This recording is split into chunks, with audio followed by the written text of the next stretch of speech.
कि लग चुकी है तलब मंजिल की, अब खुद को आग में झोंक देंगे।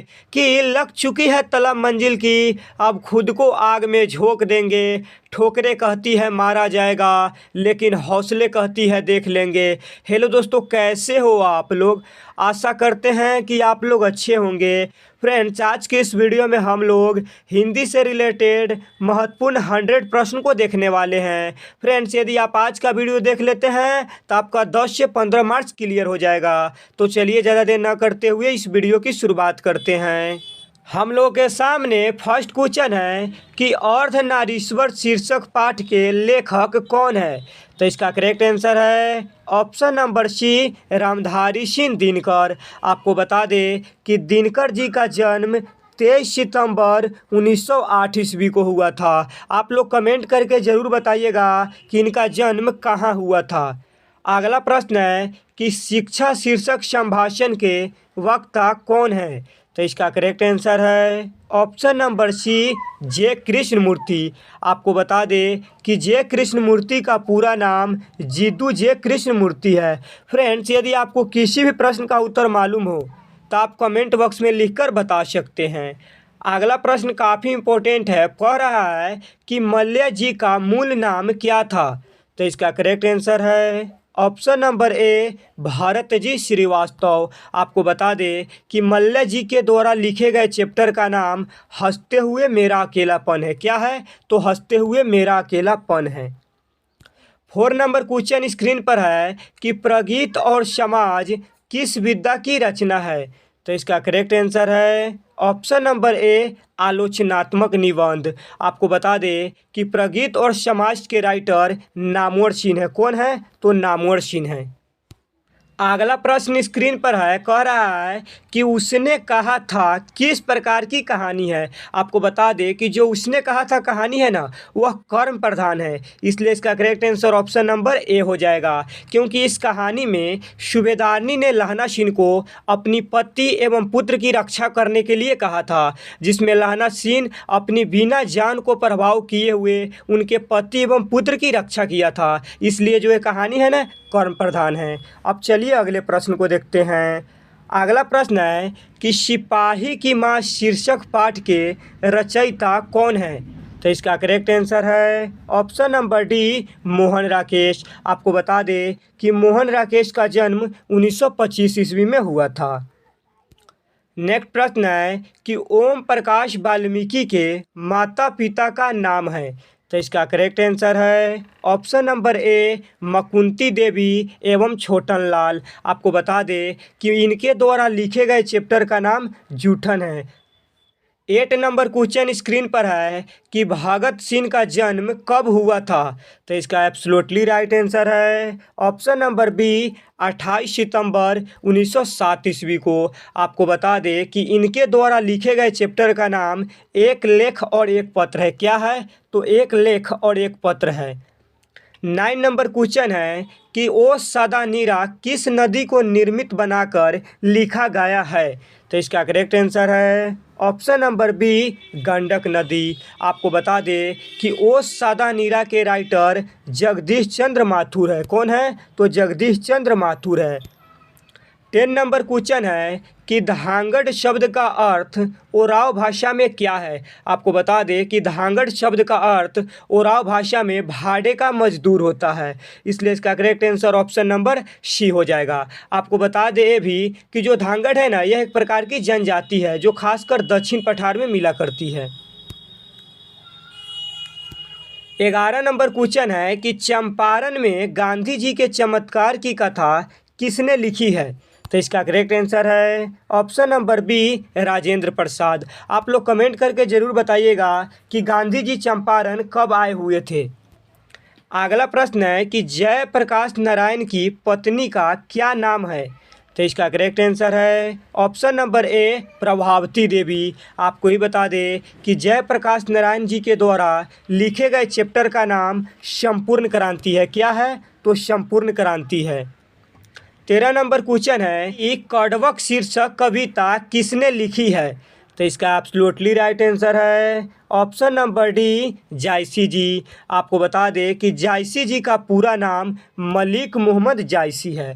14 नंबर क्वेश्चन है कि सूरदास किस भाषा के कवि है? तो इसका करेक्ट आंसर है ऑप्शन नंबर बी, ब्रजभाषा। आप लोग कमेंट करके ज़रूर बताइएगा कि सूरदास जी के द्वारा लिखे गए चैप्टर का नाम क्या है। अगला प्रश्न है कि छत्रसाल दशक के रचनाकार कौन है?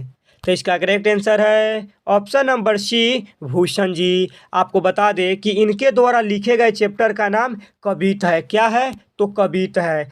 16 नंबर क्वेश्चन है कि जयशंकर प्रसाद की भाषा कौन सी थी?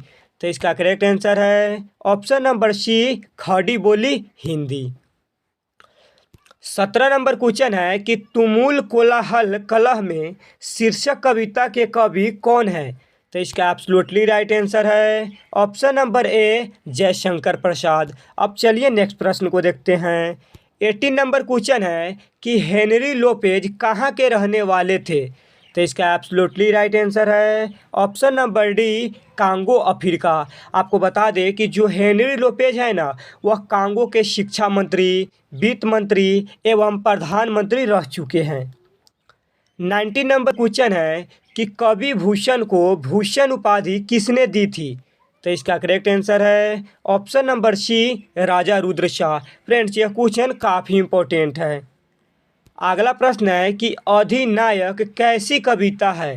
तो इसका करेक्ट आंसर है ऑप्शन नंबर बी, व्यंग्यात्मक। आपको बता दें कि अधिनायक चैप्टर के राइटर रघुवीर सहाय है। कौन है? तो रघुवीर सहाय है। फ्रेंड्स, यदि आपको किसी भी प्रश्न का उत्तर मालूम हो तो आप कमेंट बॉक्स में लिखकर बता सकते हैं। 21 नंबर क्वेश्चन है कि जूठन के हेडमास्टर का नाम क्या है? तो इसका करेक्ट आंसर है ऑप्शन नंबर ए, कलीराम। आपको ही बता दें कि जूठन के राइटर ओम प्रकाश वाल्मीकि है। कौन है? तो ओम प्रकाश वाल्मीकि है। अगला प्रश्न है कि नामवर सिंह किस पत्रिका के संपादक रहे हैं? तो इसका करेक्ट आंसर है ऑप्शन नंबर सी, आलोचना।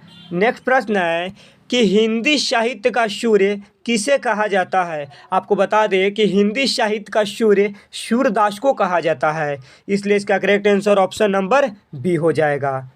25 नंबर क्वेश्चन स्क्रीन पर है कि चांद का मुंह टेढ़ा है कविता संग्रह के रचयिता कौन है? तो इसका करेक्ट आंसर है option number A, Gajanan Madhav Muktibodh. आपको ही बता दें कि इनके द्वारा लिखे गए चैप्टर का नाम जन जन का चेहरा एक है। अगला प्रश्न है कि इत्यादि शब्द का संधि विच्छेद है। देखिए फ्रेंड्स, यदि हम इत्यादि शब्द को अलग अलग डिवाइड करेंगे तो हो जाएगा इति प्लस आदि, इसलिए इसका correct answer option number B हो जाएगा। अगला प्रश्न स्क्रीन पर है कि गायक शब्द का संधि विच्छेद है। इसको भी हम अलग डिवाइड करेंगे तो हो जाएगा गय प्लस अक, यानी क्या हो जाएगा? गय प्लस अक। तो यहाँ पे ऑप्शन बी में दिया गया है, इसलिए इसका correct answer option number B हो जाएगा। अगला प्रश्न है कि परमार्थ शब्द का संधि विच्छेद है। देखिए फ्रेंड्स, इसको हम अलग अलग डिवाइड करेंगे तो हो जाएगा परम प्लस अर्थ, इसलिए इसका correct answer option number A हो जाएगा। 29 नंबर क्वेश्चन है कि विद्यार्थी शब्द का संधि विच्छेद है। यदि हम इसको भी अलग अलग डिवाइड करेंगे तो हो जाएगा विद्या प्लस अर्थी, इसलिए इसका करेक्ट आंसर ऑप्शन बी होगा। 30 नंबर क्वेश्चन पूछ रहा है कि दुर्गम शब्द का विलोम होगा। देखिए, दुर्गम का मतलब होता है यानी कठिन। देखिए, तो कठिन का उल्टा क्या होगा? यानी सरल होगा। तो प्रश्न कह रहा है कि दुर्गम शब्द का विलोम होगा यानी सुगम होगा, तो इसलिए इसका correct answer option number B हो जाएगा। अगला प्रश्न है कि अनुकूल शब्द का विलोम होगा। देखिए फ्रेंड्स, अनुकूल का विलोम प्रतिकूल होता है। क्या होता है? प्रतिकूल होता है, इसलिए इसका करेक्ट आंसर ऑप्शन ए हो जाएगा। अगला प्रश्न है कि आरोही शब्द का विलोम होगा। देखिए फ्रेंड्स, आरोही का विलोम अवरोही होता है। क्या होता है? अवरोही होता है, इसलिए इसका correct answer option number A हो जाएगा। नेक्स्ट प्रश्न है कि विराग शब्द का विलोम होगा। तो विराग का विलोम अनुराग होता है, यानी उल्टा क्या होता है? तो अनुराग होता है, इसलिए इसका करेक्ट आंसर ऑप्शन बी हो जाएगा। अगला प्रश्न है कि आँखों का तारा होना मुहावरे का अर्थ है, यानी प्रिय होना। आँखों का तारा होना मुहावरे का अर्थ क्या होता है? तो प्रिय होना होता है, इसलिए इसका करेक्ट आंसर ऑप्शन सी होगा। अगला प्रश्न है कि ऊँट के मुंह में जीरा मुहावरे का अर्थ है? तो इसका करेक्ट आंसर है ऑप्शन नंबर सी, अधिक खाने वाले को कम खुराक। 36 नंबर क्वेश्चन पूछ रहा है कि कान काटना मुहावरे का अर्थ है? तो इसका करेक्ट आंसर है ऑप्शन नंबर बी, चतुर होना। देखिए, चतुर होना का मतलब चालाक होना भी होता है। अगला प्रश्न है कि घी के दिए जलाना मुहावरे का अर्थ है? तो इसका एब्सोल्युटली राइट आंसर है ऑप्शन नंबर बी, प्रसन्नता व्यक्त करना। 38 नंबर क्वेश्चन है कि नगर शब्द का विशेषण होगा? तो इसका करेक्ट आंसर है ऑप्शन नंबर बी, नागरिक। अब चलिए अगले प्रश्न को देखते हैं। अगला प्रश्न है कि रंग शब्द का विशेषण होगा? देखिए फ्रेंड्स, रंग शब्द का विशेषण रंगीन होता है। क्या होता है? तो रंगीन होता है, इसलिए इसका करेक्ट आंसर ऑप्शन सी होगा। 40 नंबर क्वेश्चन पूछ रहा है कि पत्थर शब्द का विशेषण होगा? देखिए फ्रेंड्स, पत्थर शब्द का विशेषण पथरीला होता है, इसलिए इसका करेक्ट आंसर ऑप्शन बी होगा।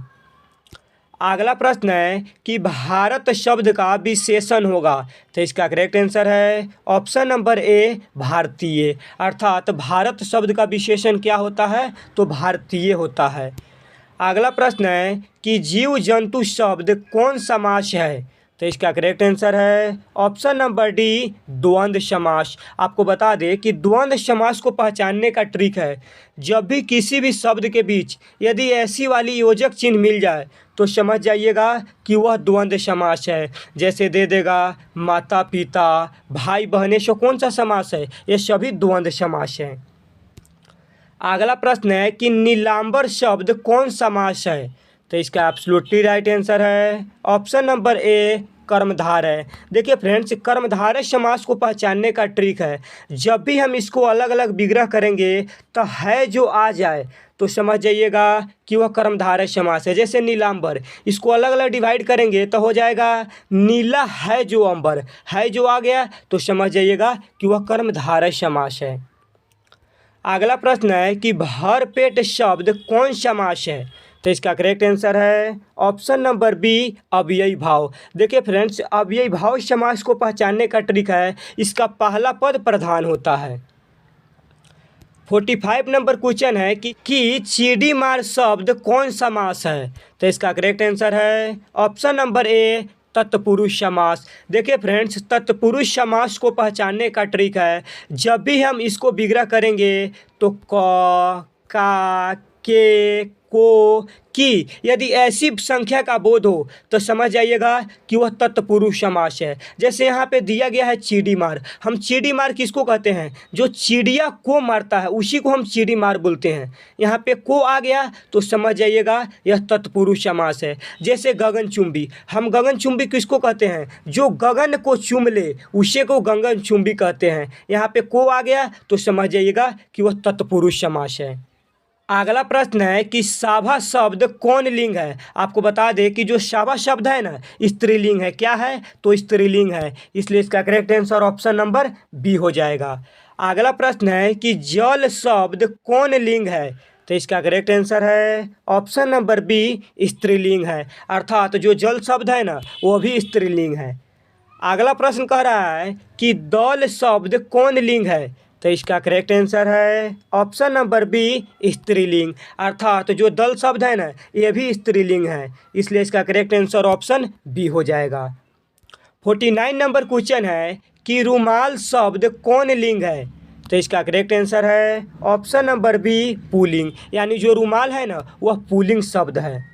अगला प्रश्न है कि उपवन शब्द में उपसर्ग है। देखिए फ्रेंड्स, उपसर्ग को पहचानने का ट्रिक है, यह किसी भी शब्द को पहले लगकर उनका अर्थ को बदल देता है। जैसे उपवन दिया गया, ठीक है, इसको हम अलग अलग डिवाइड करेंगे तो हो जाएगा उप प्लस वन। यानी हम आपको कथी बताए हैं कि जो उपसर्ग है ना यह पहले लगता है, तो यानी उपवन में क्या हो जाएगा? उप हो जाएगा। यदि पूछता इसमें प्रत्यय क्या है तो प्रत्यय वन हो जाता। तो प्रश्न है कि उपवन शब्द में उपसर्ग है तो उप है, इसलिए इसका correct answer option number B हो जाएगा। फ्रेंड्स, आज के इस वीडियो में हमने 1 से 50 प्रश्न को देखे हैं। नेक्स्ट वीडियो में 51 से 100 प्रश्न को देखेंगे, इसीलिए हमारे चैनल को सब्सक्राइब करना ना भूलें। तब तक के लिए जय हिंद।